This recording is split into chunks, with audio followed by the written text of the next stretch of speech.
Earthquakes are caused by movements of plates underneath the Earth's surface. The places where these plates meet are breaks in the Earth's crust called faults. Earthquakes often happen when these plates along the faults move in different directions.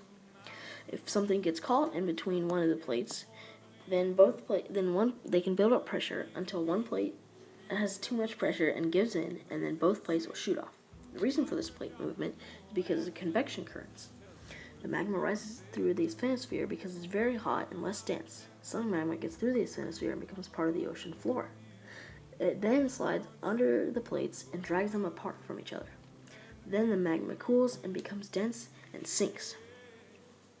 And because of the earthquake, parts of the 2 blocks of the earth can suddenly slip past each other. The surface where they slip is called the fault or the fault plane.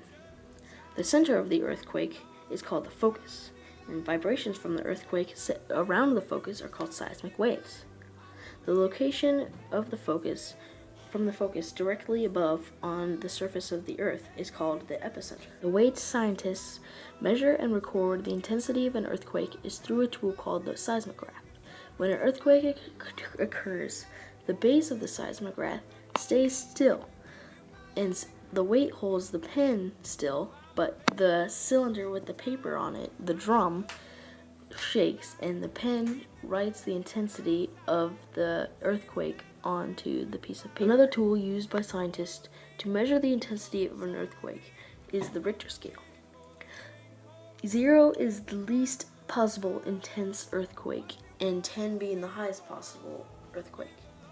The most intense earthquake ever recorded on the Richter scale was the 1960 earthquake in Chile, measured as a 9.5. Overall, earthquakes can cause mass destruction and lead to many disasters. They can also harm and kill many people. Now it's time for a short quiz. Number 1. Which part of the seismograph shakes? Question 2. What was the highest recorded earthquake on the Richter scale, and where did it happen? And question number 3, what causes plates to move away from each other?